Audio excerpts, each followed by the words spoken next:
Yes, it's that time of the year again. Time to lock myself inside for another 4 days and hopefully produce a decent project for a game jam. This year, I'll be encountering one of the largest game making competition in the world, the itch.io Crusher, the big leagues for game devs, the one and only GMTK Game Jam. Maybe I should stick to making games and not advertising things. The theme this year is Built to scale. That's right.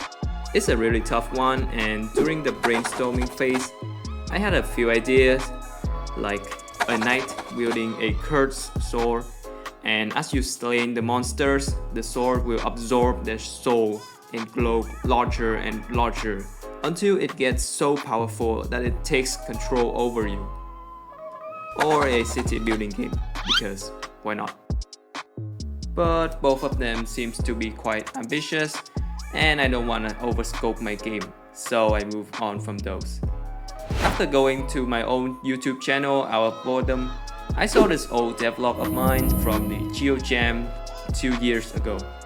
It was bad, just like all my other videos, but the idea of building a spaceship and dodging meteorites was pretty fitting and would make a playable experience. For now, it's like 2 AM and I had to stay up late for the team review, so I guess I should take a nap. The next morning, I immediately worked on the building system.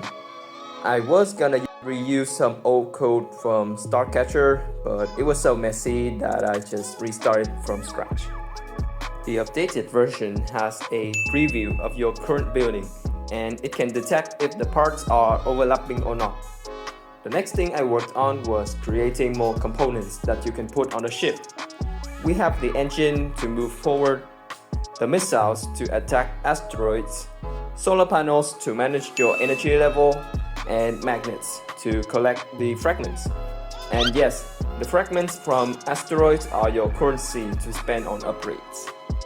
For the movement, since there is no friction force in space, you can theoretically speed up to infinity.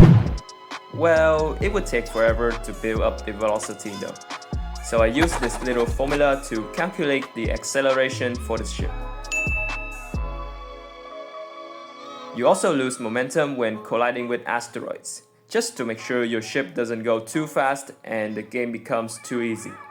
Surprisingly, I was quite productive and managed to finish the core gameplay by day 1.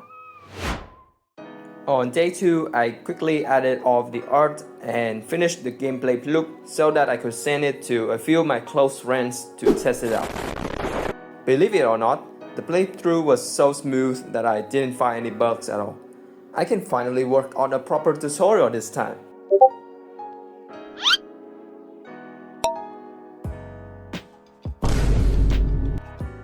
Okay, I now have 2 days for a tutorial, an intro, sound effects, game balancing, and I haven't decided on a name yet.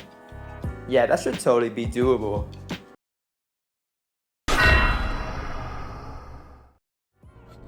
So I just woke up and it's already the last day. Now let's just make the web build and upload the game to itch.io. It's smooth sailing from now on.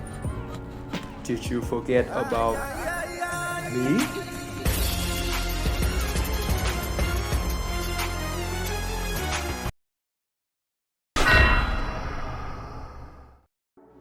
In conclusion, it's a good thing I participated in smaller jams before taking up this challenge. I learned a lot of things, and the improvements when compared to Starcatcher is crystal clear. I ended up in 861st place, which is the top 11%. This is such a huge mental boost for me, and I had a blast during the last few days interacting with the community. So don't be shy, go out there and do your best. Finish a small game for others to play, and just remember to have fun during the process. Cheers!